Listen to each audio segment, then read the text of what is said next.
The developers behind the hit Subnautica series have teamed up with best-selling fantasy author Brandon Sanderson to make a brand new tactical strategy game called Moonbreaker. Here to tell us about it is Charlie Cleveland, game director and co-founder of Unknown Worlds Entertainment.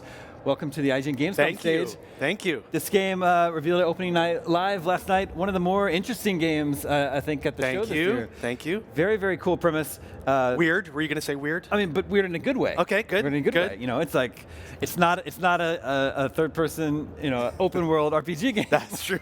Yeah. It's a tabletop miniatures tactics game. Yeah. Tell us about it. It's Moonbreaker. Yeah, if you come up with it's hard to pick the genre. It's basically a turn-based strategy game. Okay. But the high-level concept is we just wanted to bring tabletop miniatures to digital. That's kind of the magic of it.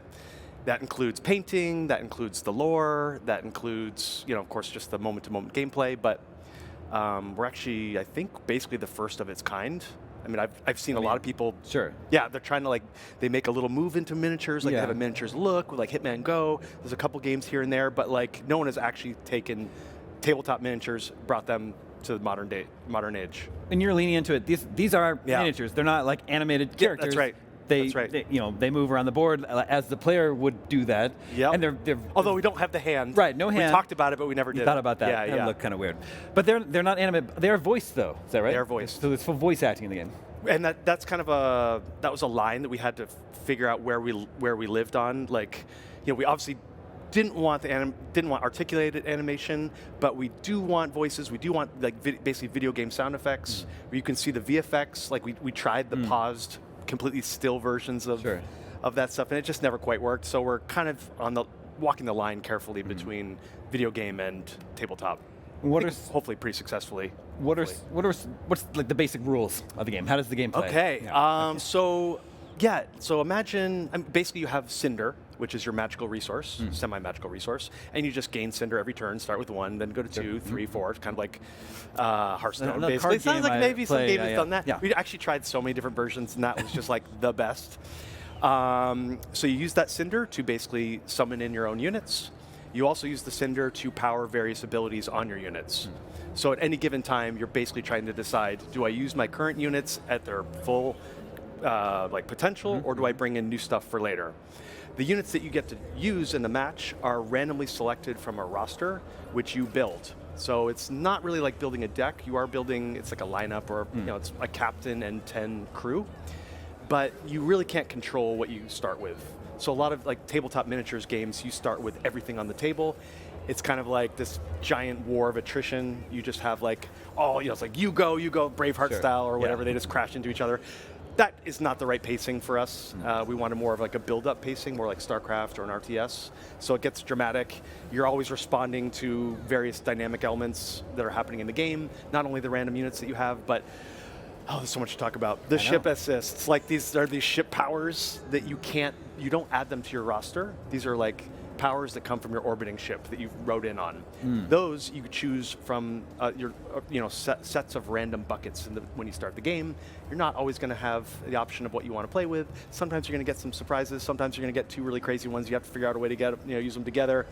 This game is all about responding to basically infinite options. You're never going to know exactly what's in store, but I could just keep talking about that, but I feel like I should let you ask a question now. It's good. There's a lot to delve into. How many units do you have on the field in a game? So maximum at a time is your captain and up to 6 crew. Okay. Some of your crew can actually build small constructs like bombs and things like that, but basically it's 7 total.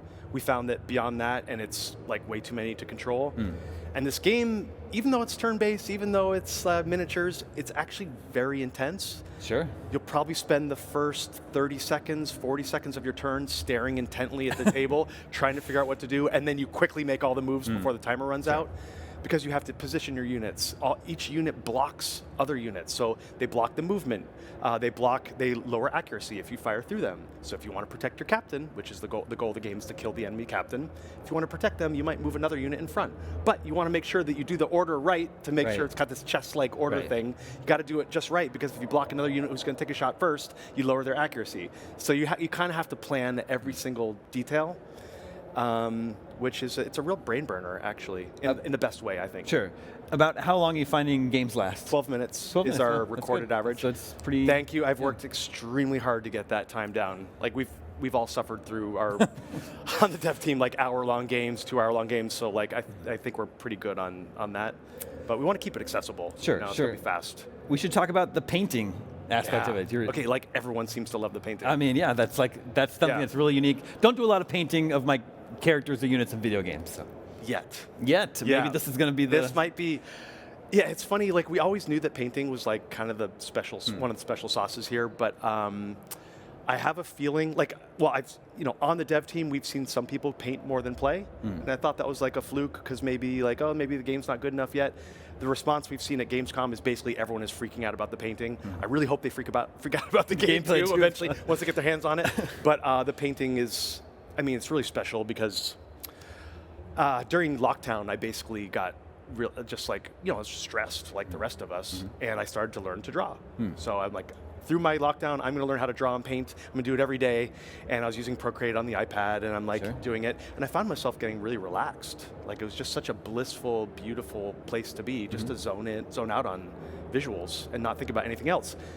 So we actually tried to incorporate that in our painting. The goal of our painting is it's not simply just to customize your units. If we wanted that, we could add little paint buckets and selection layers, and I don't know, like we could like pre-paint everything and you just choose the colors and that's it. We're not doing that.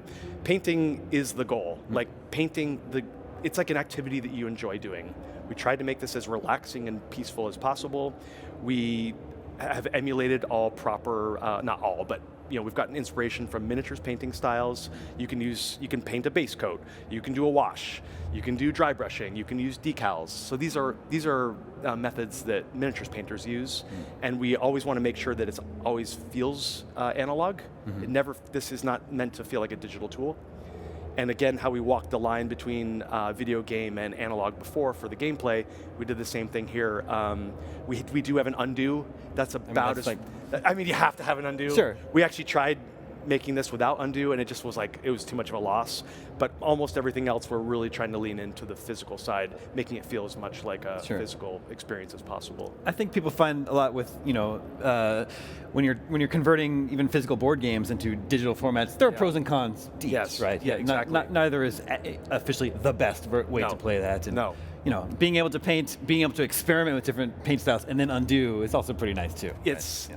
We would get lynched if they didn't have that in there. So you've created a whole new universe. What do we need to know about this world and its lore and these characters? So that's another big part of this game and why we haven't really spoken about it for a long time. Years ago, we approached Brandon Sanderson. Somehow he said, hey, I'm interested. Yeah. We basically wanted to build a world that was, I shouldn't say better, because it's just more modern, and for a miniatures game like something like Warhammer has this incredible lore. We wanted to come to the table with something as good, but actually something more modern. So we wanted to make our own world that was diverse, inclusive, optimistic. This is not grimdark. This is not. It's not a race war between the Eldar and whoever else. This is like, these are.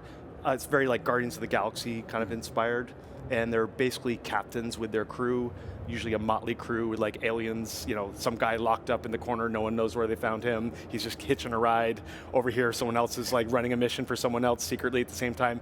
It's kind of humorous, and anyway, so we needed Brandon to basically help us craft that world. And Brandon that guy's a machine. I don't even know. He just surprise launched all his special books on Kickstarter. I didn't even know he was working on them, even though we were talking a lot during the pandemic and during all this.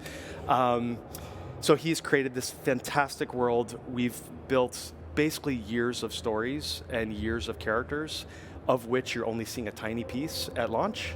So we're releasing the first 3 captains. The first 3 chapters of the story will be unveiled in the first couple months, which I'll talk about in a moment.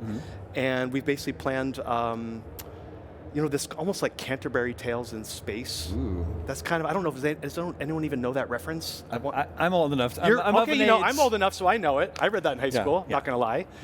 Canterbury Tales in Space, where each captain, you're reading and hearing their story, and then you realize over time how interlinked they all are and how they're all building towards various future moments.